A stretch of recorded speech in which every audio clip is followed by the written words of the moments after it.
So I have a few thoughts about the debate last night. And honestly, it was a lot of people are already saying the same things where it was milk toast, it was boring, which to that I would like to reiterate politics should be boring. Like I know that's not a very popular way of looking at things right now, but realistically, if the politicians are boring and effective, that's much better for us than having a boisterous entertainer. I think we've already had that proven to us.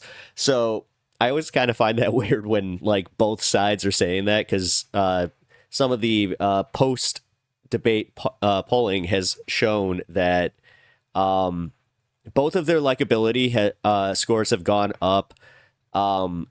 Walls probably came out the winner in that one, specifically with the independent community, because independents now unilaterally are saying that they trust him more than JD Vance. It also kind of sounds like the Midwestern vibe, for lack of a better term, it worked. Him putting like for the beer factor. The one you want to have a beer with, which I've always found to be just so dumb.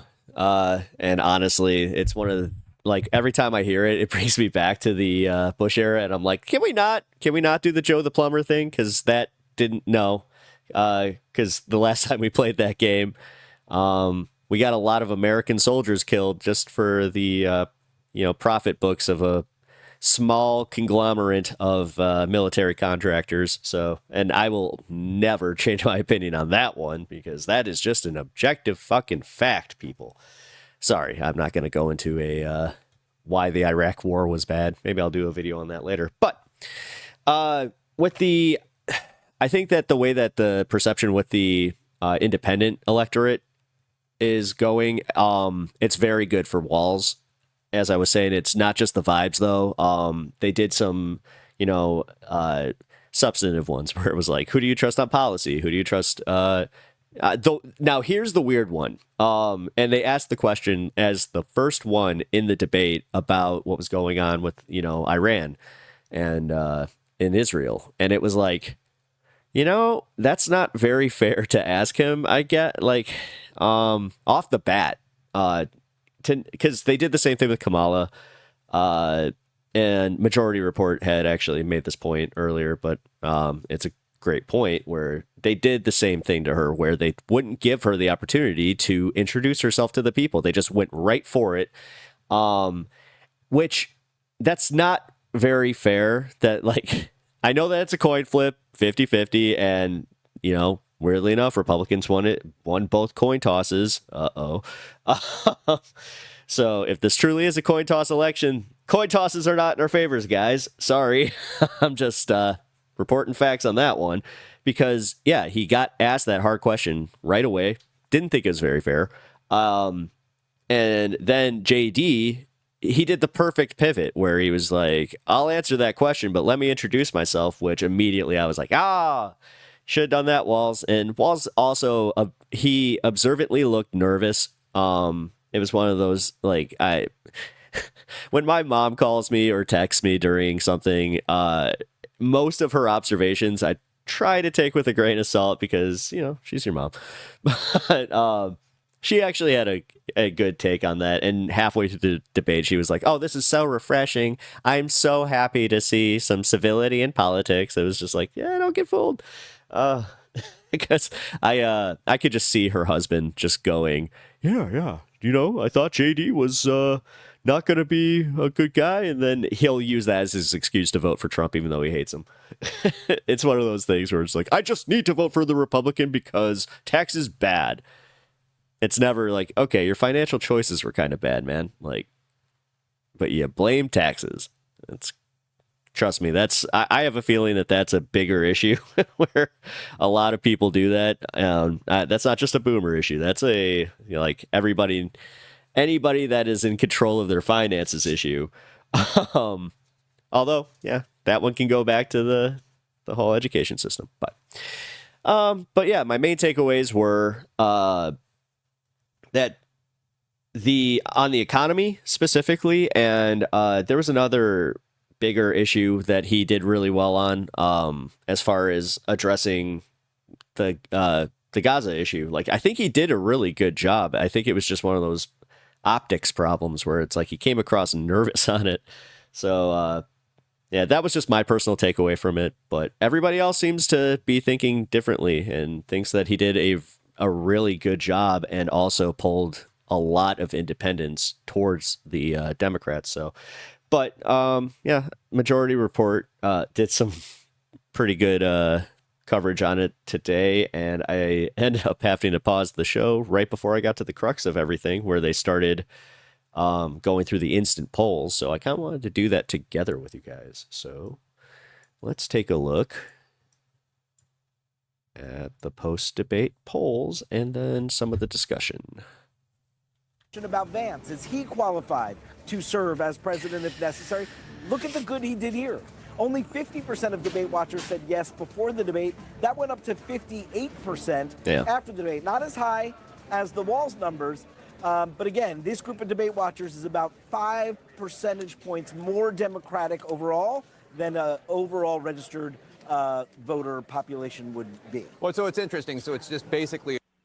So that's a good caveat to note at the end there. And that is in keeping with what we're saying, of it being basically a draw, because if they both increase their net favorability, that's a net 23-point increase for Walz, quick math, and net 19 for Vance, but the polling group trends a little bit more Democratic than traditional independent voters. That shows that basically, okay, this was something that is a draw, not probably going to have a major impact. Personally, that was my take from it, was that it was kind of nobody definitively won that one.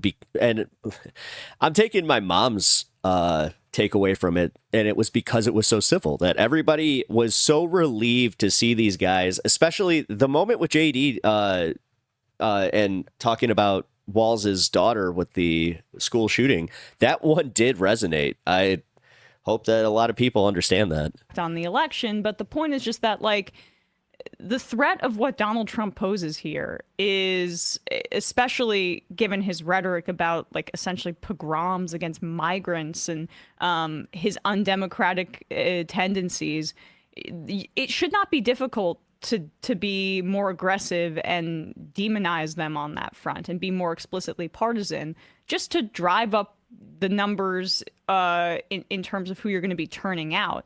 They're both seemingly focused on a very, very specific group of moderate voters in these swing states. And that's who you need to be going after, though. Like it or not, that is the majority of that electorate. Like, those are the people that I know that a lot of people, like political commentators, hate this specifically because they're inconsistent. They don't show up as much as, say, the established Dems, established, Republicans. But it is one of those things where they swing elections, and those are the people that you really need to speak to. Like, when you look at the 2016 data, it is kind of like it's right in our face. We can see how it mobilized a lot of independents who they did see Trump as, the anti-government, normie situation. Sorry, I kind of brain farted halfway through the thought, but that's the reason that they got behind him. They saw him as a refreshing, turn from the normal politicians who everybody perceived as being full of shit and going against them.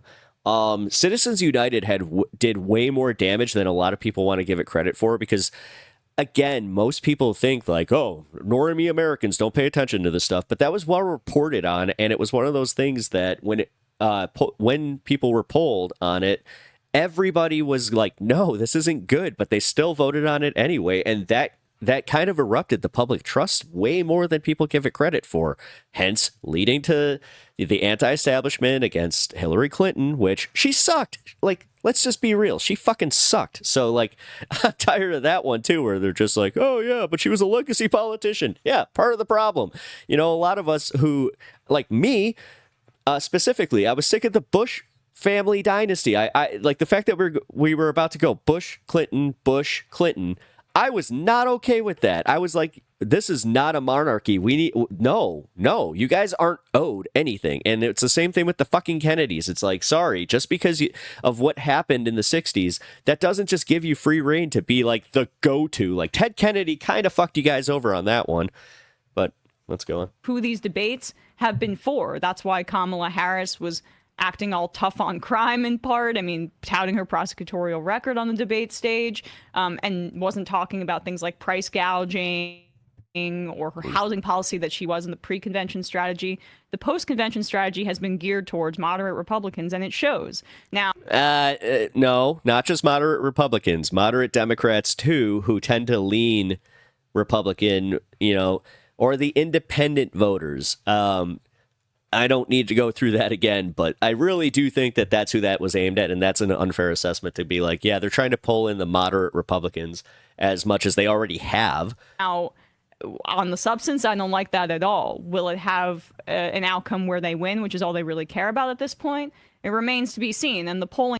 Well, again, if you go back to the 2016 numbers, doesn't Donald Trump technically need those Republicans to win? Like when he's just kind of leaking all of these people who took him to victory in 2016, that's where I'm kind of confused about his pathway to victory, and nobody really can answer that. Polling still is pretty steady for Kamala Harris, but it's closer than it should be, given what is given the polls on the other side of things. I think if they both came out with their favorabilities down, that would have been a win for Walz, and that they both exited with I disagree.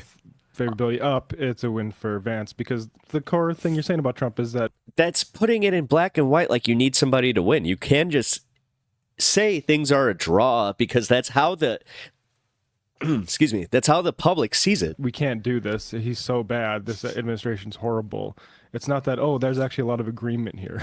Walz struggles to be combative, and I think, but it was also campaign strategy hampering him that I just laid out. That the post-convention strategy has been one geared towards those very voters, and I think that's why there's been a bit of No, it's also he's just a nice guy. air being let out of the balloon here, or maybe that's not the right phrase. The enthusiasm has kind of it's been deflating to a certain degree. But at the end of the day, let's pull up this Politico article. We're at the end of a honeymoon period. That's what happens. They did their snap poll of voters over who won the vice presidential debate, and independents seem to be more favorable towards Walz. So there's some positives here, even if our reaction isn't This is the same article that I saw. necessarily as positive. So you can see that Tim, that not the graph. I just want to go to this part.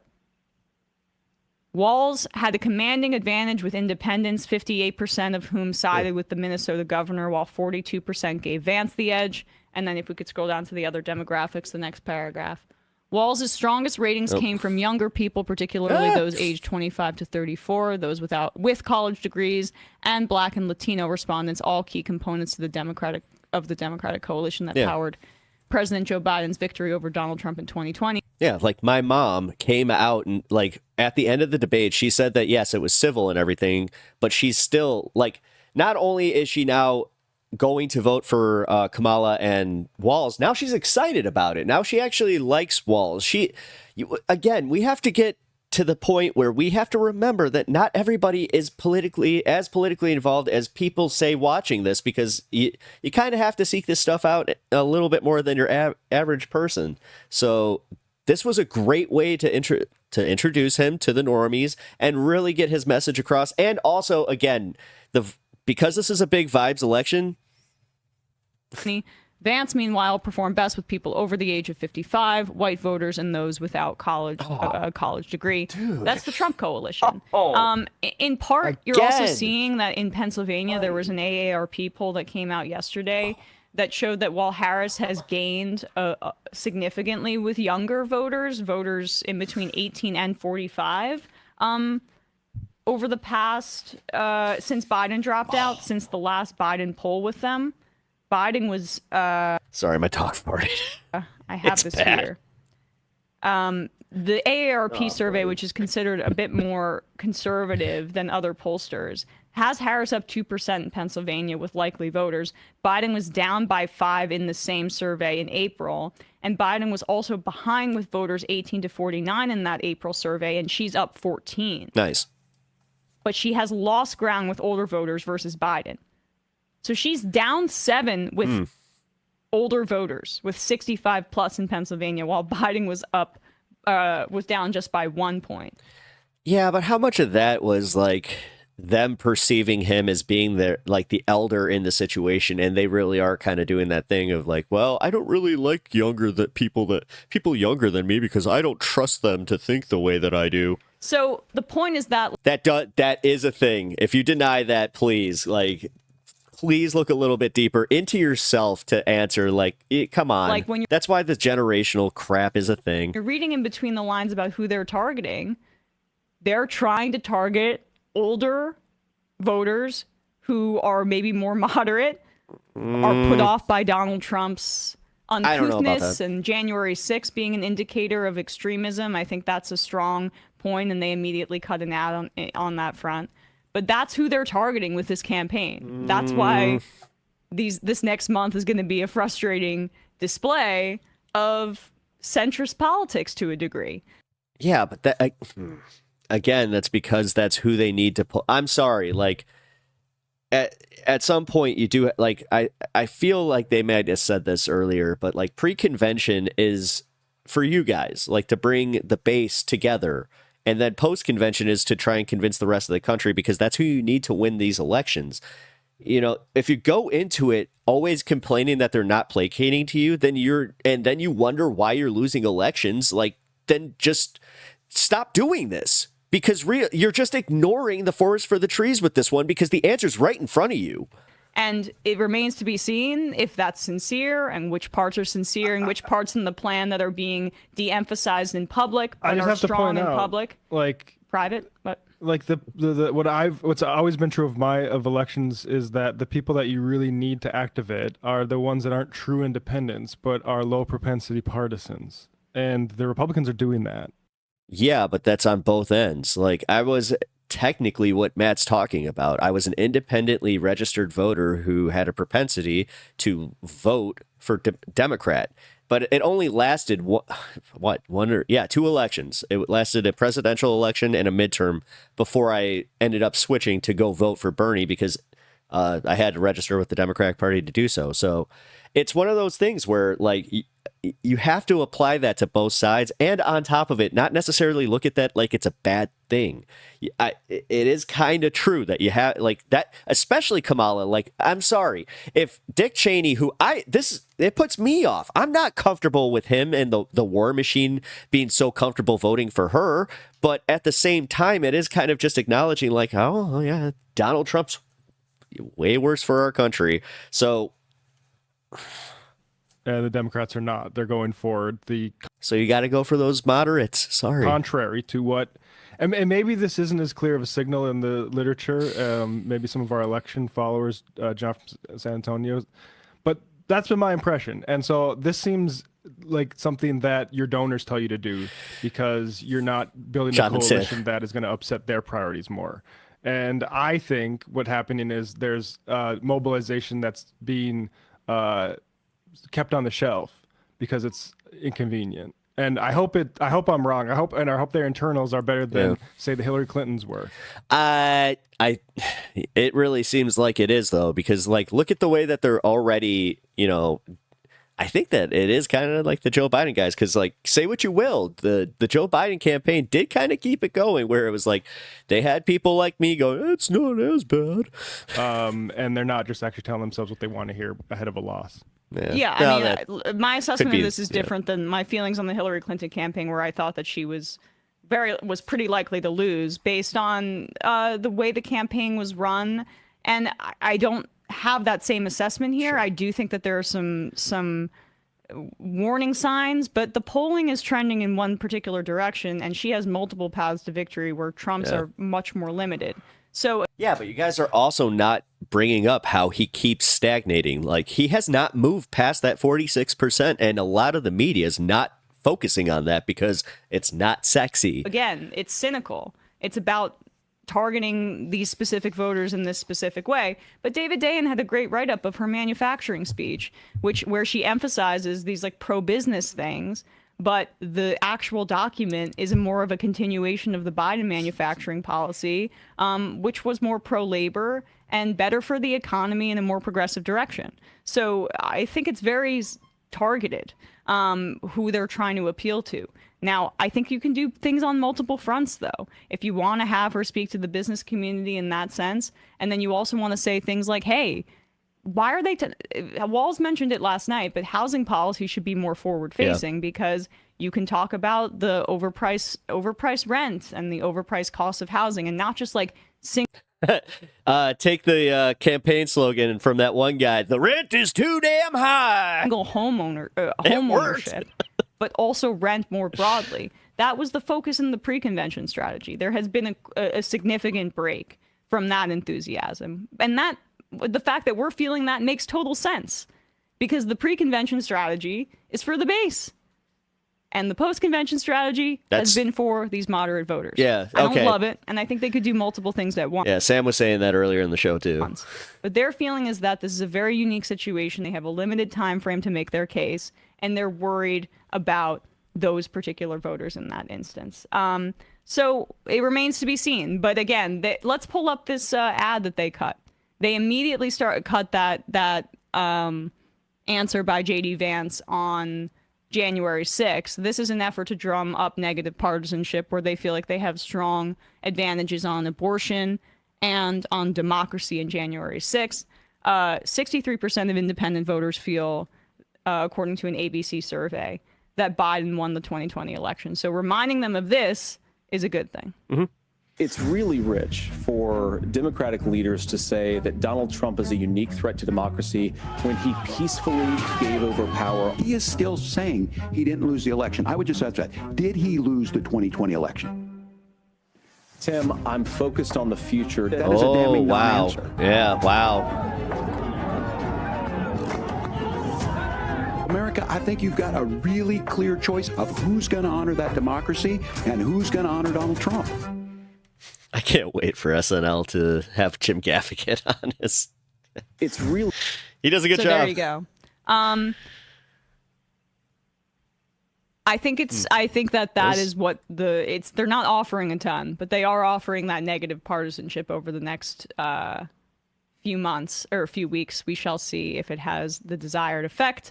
And even so, well, you have to acknowledge that there is an appetite out there for bipartisanship because a lot of Americans, again, are not as stupid as people think, where they know that having the House divided the way that it is and always running obstructionist bullshit because, like, there's no policies actually getting through.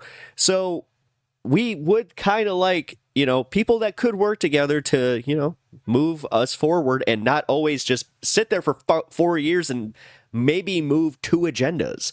Debate. It's probably not going to have much effect on the election. The problem just is that there's no other debate coming up. There's not going to be another opportunity for Harris to make her case or introduce herself to the American public. There's one debate. Trump's not agreeing to another one. Yeah. And so why that trend may be a little bit. Although, do you think that might be another October surprise that he actually does, and he's just like, never mind, I actually want to do this debate. You know what? More difficult to discern in this instance is that there's just so many unprecedented factors in Harris entering the race at such a late juncture. So, like, the wait for every media appearance, the importance of every media appearance. You can't. I don't know what to glean from it. October 22nd. So he has up until that point to be like, you know what? Let's do it. Essentially, there's a very real reality that they have more of an impact than there would be in another election cycle where there would be like a 2-year ramp up for the Democratic nominee. Well, I mean, hopefully they start doing a lot more of that. Well, yeah, but that's also why it's kind of good that she's not doing the interviews because, it kind of gives the air of like, well, less time to fuck up. Now going forward, because that's one way to dilute the impact of each one is to do more of them. St. I think that's kind of what they were just Paul saying. Humpyard said, perhaps you have Sorry, East I was Coast looking that glasses up. on. My wife is from Minnesota and we live here in the Twin Cities. She liked that Walz didn't attack and thought that normies around here liked Walz's demeanor more Yeah. than what you wanted him to do. He did really good according to the apolitical here. This is what I'm trying to say. You have a lot of people who are tuning in and they just they don't like the divisiveness of Donald Trump, right? And I think the consensus of this debate, like the narrative, is that it was very civil and policy focused, and it's almost like a vision of what politics would look like post-Trump. So for people that are put off by Trump but don't really have leftist political leanings, this is the kind of thing that the campaign is going for. My problem is if Trump wins, I think it's not going to be because the moderates broke his way. It's going to be because he broke records with, say, working people. That Republicans don't. And See, no, but that's where you lose me, because I think it's going to be actually like more of the, like what you were saying, both moderate Dem and those sorts moderate of right. things. And so I guess I just don't. I get that they can win this way. I just think it is the path of most resistance, and I don't think there's actual votes there. Like, I think they are. How can you make that assessment? We don't have their internal numbers. Like the IMer, do you think that she wasn't going to vote for Walz and Harris already? But we just the Politico data of him winning independents by double digits. Do you think that's not legitimate? Not really. I don't. Why? I mean, how big of a population does that represent? That kind of independent. What does that type of independent mean? Like, but we're not data scientists. Like I don't feel qualified to say that data is incorrect because we're not pollsters. But my assessment based prior to this is that this isn't about pure independent people. It's about low propensity partisan turnout. And so, look, if there is something, and maybe the data people can get to us on that, if something has changed now on that. But that's my assessment of what the data people have always said as long as I've been doing this. Yeah, I mean, I just think that was the problem for Hillary in 2016. But in 2020 and in 2022, the Democrats were able to ride negative partisanship about Donald Trump to exceed expectations. Yeah. Well, and I don't January 6th was also any conditions in this Sorry. regard. I'm talking about the 2022 midterms. My that bad. would force them to go off that path now. They're going to have a major problem in a post-Trump world if this is their continued strategy. But I don't know what data would indicate that this is not working in that regard. I'm not saying it's not working to the extent they can't win the election, but I'm saying it's not working as well as turning out the actual base would. Again? No.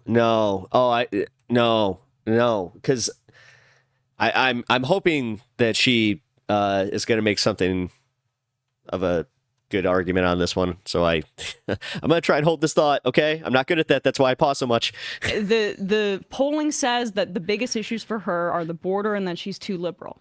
So this strategy that follows from that would be reflective of that, and I hate it. I don't like it. But the board, I agree with that. Me as we are. Yeah, but that's ignoring the reality of what she just said. Like, you're trying to make your point fit your argument now, where you're just like, well, I no matter what you say there, I wish that we would focus on, the more left issues, and then that would move, then they would focus on our base more.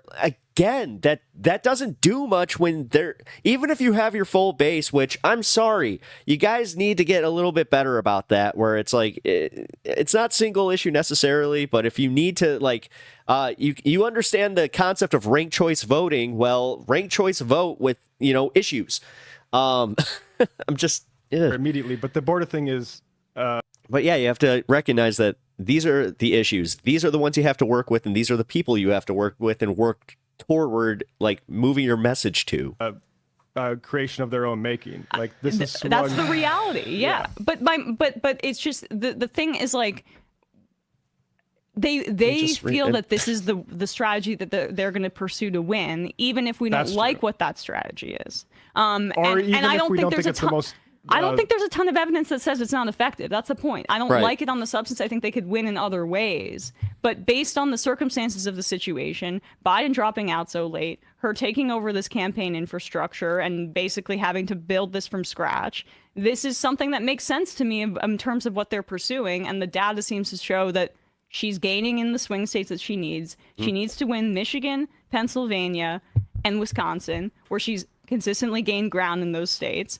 And then the election is over in that regard. So God, I hate that. I think she can win that way. I'm just saying that they're putting us all at risk by taking a bad strategy, not a bad strategy, a suboptimal strategy compared to the one that, again, you agree with that, right? That turning out lower propensity, partisan-leaning voters. That is what has been the key to elections, like, for a long time. yeah. Then, yeah. And I don't think there's a ton of What did I miss in his point before? Because it seemed like he was arguing against it. data that shows that she's not going to be turning out mid-propensity voters and in this race. The low propensity, Low partisan propensity, voters. yeah. I mean, that is the issue that Sam is describing with depressing turnout because of the genocide in Gaza in Georgia. But you're saying that you think she's not maximalizing the opportunity. I'm saying choosing this moderate thing, which is about true independence at this late stage in the game. Like, I'm sorry, I think those people, you have to write them off. But No, and that's fucked up to say, because then that's writing off the election. You might as well just always lose because you're not getting your way. God, this is like the dirty diaper shit that I hate, where it's like, I got a dirty diaper, I refuse to change it. Oh wait, you got a clean diaper? Is it the brand I want? maybe you can win by about how much people hate Trump in January 6th. I think that's possible. I just think it's a way riskier strategy than I would want them to take. And I'm not just saying that because I like the policies. I genuinely think that this sort of stuff is the better way to just win an election, and that this election's closer because they're choosing this sort of strategy. Drew from Illinois says, Emma, I hope you're right, but I don't have a lot of faith in the polls. Let's hope that they are correct. Well, again, like, pre-election polling has always been kind of grain of salty, but like this is why they always hyperfixate on certain pollsters. Like, this is why Nate Silver's so popular, is because he's been right in the, previous few election cycles. So Clarence the Liar, John from San Antonio should make another appearance on the Letter a Hack. He probably has important thoughts to share. I've got some post-debate data points that I would like to share with you guys. You could call into Majority Report. Do we need to call in, by the way? I did. I'm going to open up the phone. Bradley did. Frank Delano Disco, do you think Harris being in 60 Minutes while Trump dropped out will help her or not really do much at all? I mean, marginally. There's not a lot Well, it depends. Is she doing a 60 Minutes? to change at this late juncture. That's why I think they're hyper-focusing on these particular voters. Oh, it's also, yeah, these are oh man. Can you not, like, this is kind of just, again, it's more simple than you just being like, no, I don't feel like they're playing to us. It's like, no, they need to play to these people. Vegan Van Dude, I feel like 2016 is evidence you can't hunt unicorns. I don't know what that means. Seeing playing like that the independent electorate is a unicorn? Pause, it says to the Minnesotans who keep defending walls, you are not a swing state. You haven't been in a swing state in 5 decades. He didn't need to impress you. He needed to impress people in Pennsylvania and Georgia and Arizona. Well, I don't know who the Minnesota, but you're saying that, but I'm saying that strategy was tailored towards those voters. And we don't need to like it, but that's the strategy that they're pursuing based on information that we don't have access to. So and I don't see like this dip in the polling that is reflective of what we're calling bad strategy. No, But- and it's almost weird because it's like a lot of that is like it's not only vibes based, but it's like you want that. Like this is what you want. You want to see the polls dip so it can prove that like these votes matter more. Like I understand where they're coming from, but the data is not there to back that up. I don't know.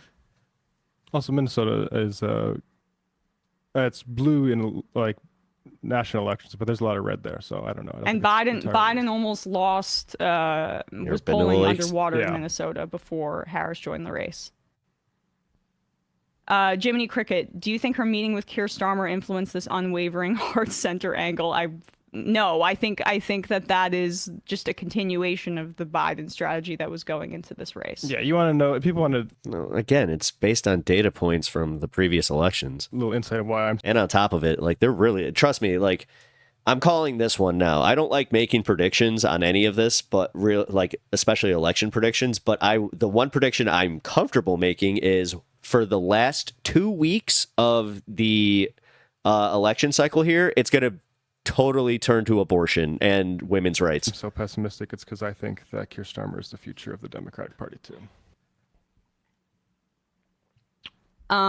Zionist plans. Connie from Jersey, I don't know about you, but Oh, pessimism doesn't win you elections, dude. for me at least, they are targeting voters who are harder to get compared to a more blank progressive agenda, which is broadly popular.